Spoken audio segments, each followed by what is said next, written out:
If I see a weakness or a manager has told an individual that this is their weakness, they really need to bone up on it, I say it's not your weakness, it's your opportunity. It's your opportunity for your strength. Weakness builds the strength. Opportunity builds the weakness and the strength. Are you looking for free tools that accelerate your business? Try self-implementing Summit OS, the ultimate business operating system. Summit OS will help you empower your team, execute like hell, and dig a moat around your business. Go to stevepreda.com/tools and download free, simple worksheets that help you grow your business. Alternatively, get matched with a Summit OS guide and take your business straight to the top of the mountain.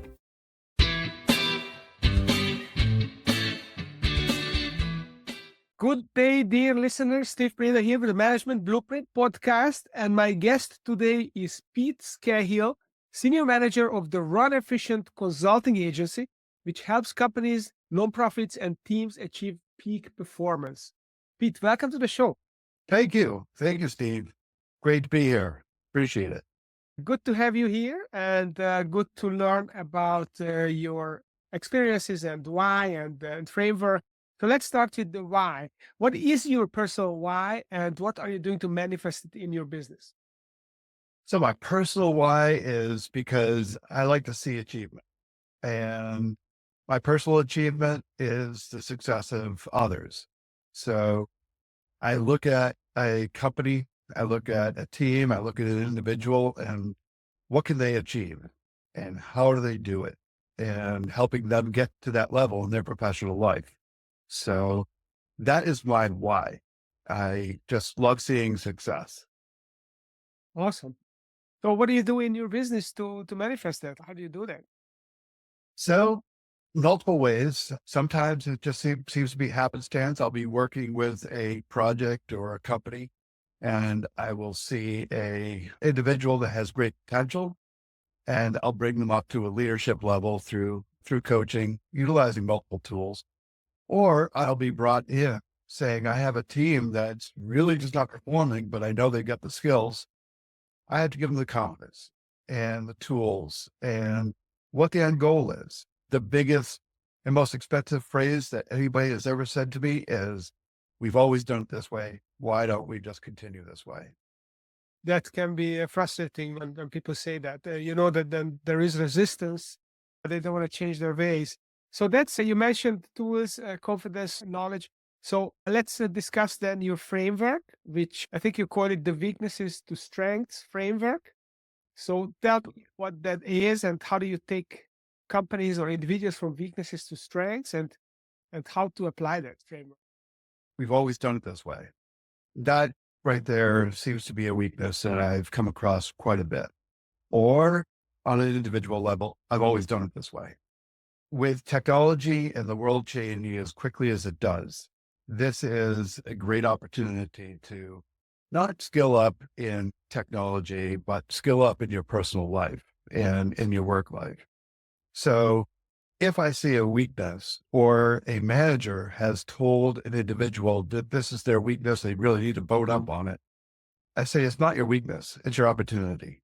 It's your opportunity for your strength. And we work with them, I work with them and say, okay, your manager said that your weakness is that you do not have good time management. Well, you have time management. It's just, how do you do time management? That might be different than the way they do time management. So I work with them on how to be effective in time management. Or I work with teams that are not delivering projects on time, whether it be agile or waterfall or anything like that. And I find out that individuals within the teams are resistant to change. So I work with them on change management. How are things going to change?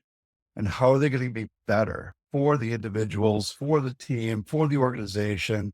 And the biggest thing is, what's in it for them? That's the biggest motivator. What's in it for them? And it's not money. It's not paid time off. It's speaking for themselves, saying, I did a great job. I did this, and be able to say that with confidence. That's very interesting. Do you feel like, is this the best way to move forward, is to fix strengths, or is it better to build on weaknesses? So there's always this debate. What is your perspective? My perspective has been to enhance the strengths, but really build on the weaknesses to help enhance the strengths. And if you look at a typical SWOT analysis, big marketing terms or whatever you want to call it, strengths, weaknesses, opportunities, and threats. You take each one of those. A weakness builds the strength. An opportunity builds the weakness and the strength. So they all work in conjunction with each other. So I look at all parts of an individual, of a team, of an organization holistically so that I can help build all different angles and building that strength out of that weakness or that opportunity identified. That's interesting. So I have also found that sometimes when a company or an individual meets a huge weakness or obstacle, and if they figure out a way, maybe they are forced to figure out a way because it's a matter of life or death. If they figure out a way to overcome it, maybe by developing a coping mechanism, then it becomes into a great strength. So a weakness actually turns into a strength. And from there on, that's a unique quality or ability that few others can replicate because they have not gone through those fires that forced to develop this kind of strength. Absolutely. I just want to mention one example, which is kind of quite interesting, is the founder of IKEA, Ingvar Kamprad. He was a teenager on a distant farm in the middle of Sweden, and there were no shops, and he was very entrepreneurial. He wanted to buy and sell stuff, and he started sending sales letters and explaining or selling pens through a sales letter. And he became so good at it that eventually the sales letter morphed into the IKEA catalog, which became the most widely published document in the world. 40 million copies printed in a calendar quarter. So yeah, so that can be very powerful. Oh, absolutely. And that's a phenomenal example of building something from a opportunity or a weakness into the ultimate strength. And now we see where IKEA is today. It's in every city, it's in every, suburb, and it's a phenomenal way of looking at things. You look also at Walmart, started out with one store and just went out huge. They know their market. They knew what their weaknesses were when they first started, and they built those into strengths. They also knew what their opportunities were. They also knew their threats, and they built up to the Walmart brand. Yeah. Some people may have a different view on it, but it is true. So Pete, you talk about three pillars to this framework: tools, self-confidence, and knowledge. So tell me about each of these. So what kind of tools do you have in mind, and how do you apply tools? So the first tool that I use in any situation is called The Speed of Trust by Stephen Covey. It is a well-known book, well-known framework for many years, but the trust in yourself, in your organization, in your team, in others, your family is the key to achieving that success. So not only just read the book, but we also do all the exercises. And then we go beyond the book and we utilize tools. Let's say we're an engineer and we see how the trust within your team builds, and then you deliver quicker because you're not second guessing yourself constantly. But we use a lot of psychology, a lot of psychodynamics, but it's all based on that pillar of trust within yourself, trust with others, and trust in your abilities. That's really the biggest tool. Also utilizing various management platforms, such as a project management platform called Trello, to keep people dedicated and on task. So it's a Kanban board. If that doesn't work for you, we find different ways. We tailor it to the individual, to the organization of what they need done and how to build that strength and get them back on track. Okay, so you use certain tools, and then you talk about self-confidence. You mentioned trust in others, trust in self. Isn't self-confidence just trust in self? Not really. The self-confidence is brought on by other people talking to you. So if you have a boss or a wife or a husband or a partner that says, oh, you're horrible at cleaning the dishes, you have trust that you're cleaning the dishes correctly. But that partner, that person is telling you can't clean a dish to save your life. Now you have no self-confidence in that cleaning a dish. So what we could do is we build out, this is how I clean dishes, use that communication with the partner, and I can clean a dish. Now take this to an organizational level. I'm self-confident that I can write code. I can write code in C# that will create a phenomenal front end to back end middleware. My chief engineer says, it's not working. It's, you're not doing it the way I'm doing it. Well, you create that communication with your manager or with your counterparts and say, well, this is one way we could do it. It actually saves time. It saves effort. And I'm building in tests into my code. You could take this across every industry. I just finished a project with a healthcare organization, and one of their biggest strengths was they were phenomenal therapists. One of their biggest weaknesses, they had no idea how to manage. Mm. So I built the self-confidence. They had self-confidence. They could treat the worst mental conditions out there, but they couldn't run a business. So they were confident, but I helped them regain that confidence and ultimately build that trust. That's interesting. So really, self-confidence in your framework depends on how do you get other people reinforce what you're doing or give you the support that you need to be really effective. Yeah, everybody, their self-confidence is, within, but also take external factors and brings them in that can bring it down, bring it up, or stabilize it. Yeah. And we need to figure out ways for that individual, that team, whatever, to stabilize that self-confidence and believe in themselves and then trust themselves. Yeah. Okay, that's interesting. So the third leg of the stool is knowledge. So what do you mean by knowledge? I mean, obviously we all need knowledge, but how does knowledge interplay with the tools and the self-confidence? So having a holistic view, let's say I go into work, I'm a project manager. I go into work and it's a project that I've done 1,500 times, but it's a new organization. So I build this project, but it doesn't meet what an organization really needs. They needed a project, but having this holistic point of view, not not understanding the accounting software, understand the marketing software, understanding how this pillar of the project will affect the whole organization or in your personal life, how this way of communicating will affect your whole organization with your family, with your partners, however, but it always comes up into your holistic being.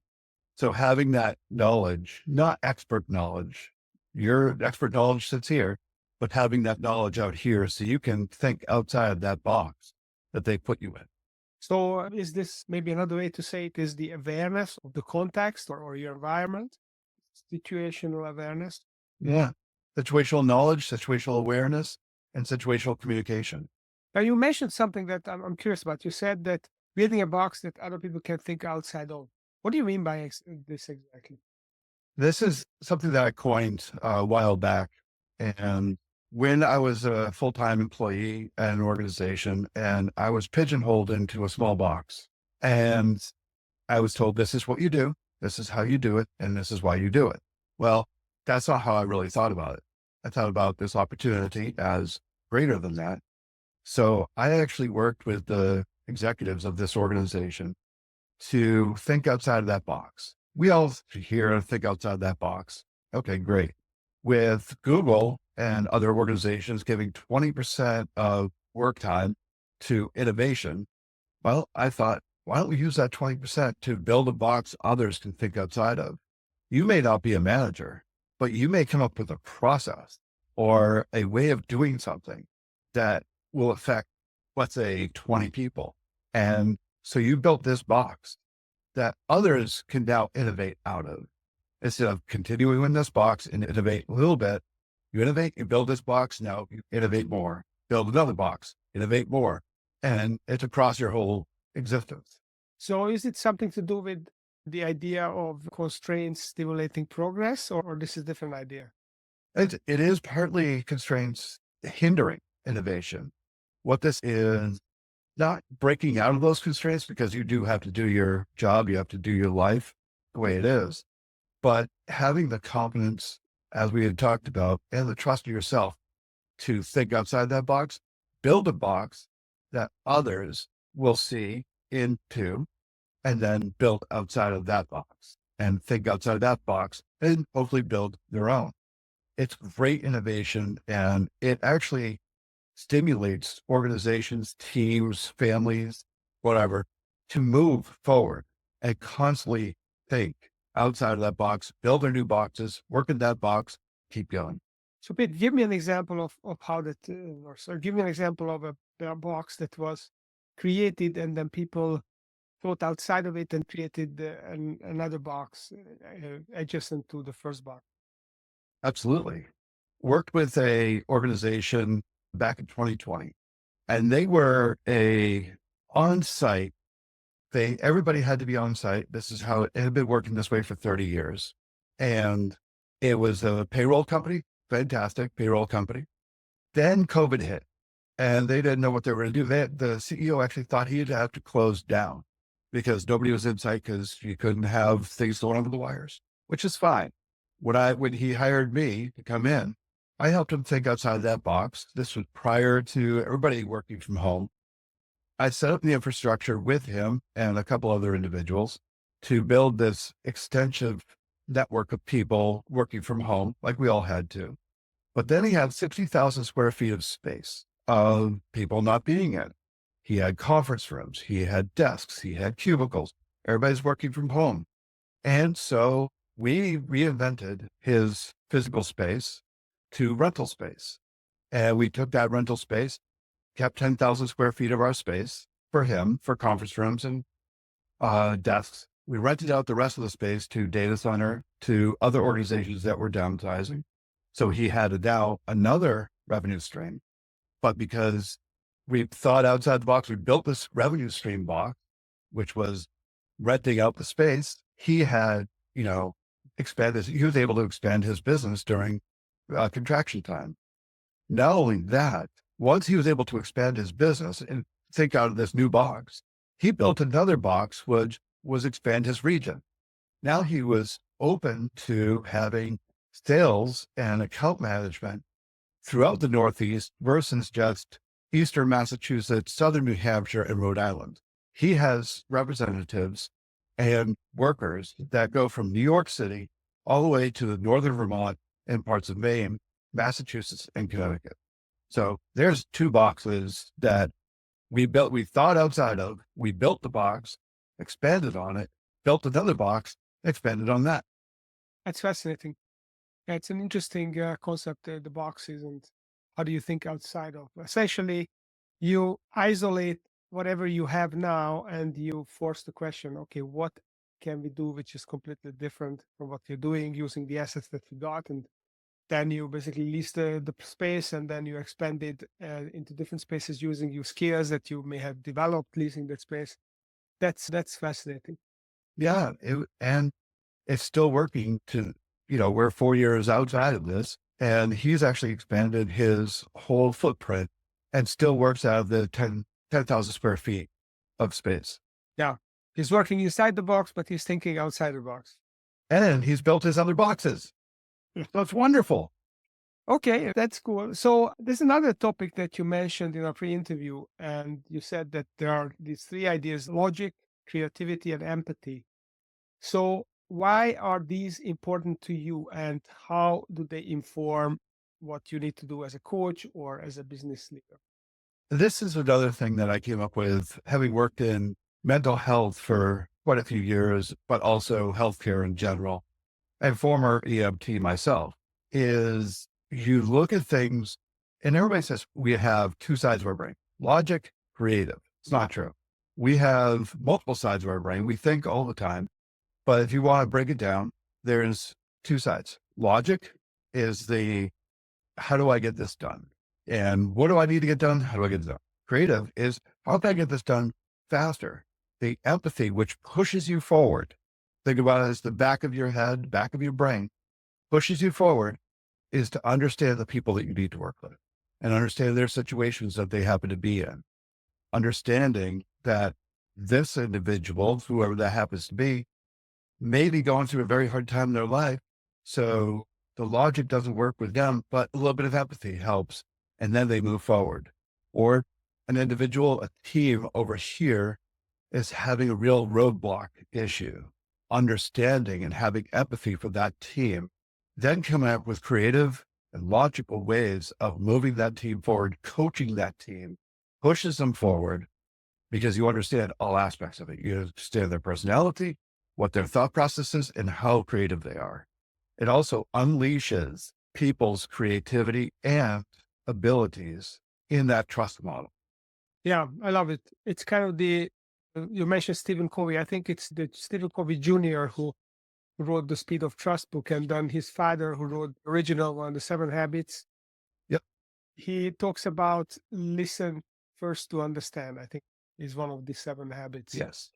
And what I'm hearing is that really empathy is, okay, put yourself into their shoes, understand where they're coming from, and then lean on their creativity and logic, maybe it's systems thinking to improve the situation. Is it kind of empowering these people to come up with their own solutions, or is it just you being creative for them? No, it's all empowering them. They have their own tool set in their mind, in their possession, and working with them, how to utilize those tools they have in front of them to move forward and giving them the confidence and help them feel that confidence inside themselves that utilizing this tool in a way that is not constantly used that way will actually move them forward. I jokingly call it MacGyvering management or MacGyvering leadership, Mm. What? using what you have in front of you. Okay. Well, I'm missing the reference, but it's gonna be An old TV show. okay. There you go. There you go. That's why. Okay. So before we wrap up, I'd like to ask you. So, as a coach, what do you think is the most important question that a coach has to ask themselves? Are they coaching for the money? Or are they coaching for the results? And I've come across multiple coaches who are coaching for a good paycheck or multiple volume of people coming through, executive coaches, team coaches, anything like that. Or are they coaching because they love what they do and seeing the success? Also, besides the money, is what is your motivator for coaching? Is it your success or is the other person's success or the other team or organization's success? So, depending on what your focus is, so if it's an internal focus saying you just want to make as much money as possible, would you then coach people differently? Absolutely. I've seen it with other coaches where I worked with an executive coach for a couple of years, and this individual was big into, I'm going to charge X amount of dollars to teach somebody from this organization and 500 from this organization because they can afford it. And this was something that this person had learned for many years. And for this individual, it was all about the volume of individuals that they can get through or teams, and didn't really like doing the work, just happened to fall into it. Yeah, I think some coaching models also force coaches to follow this kind of behavior because if the coaching model is not robust enough and it's not going to give enough tools or techniques for the coach to be able to help an individual or an organization for a long time, then they will be forced churning clients. So they will have to invest much of the time into pounding the pavement for new clients, which deprives them of the energy, to serve their own clients more deeply.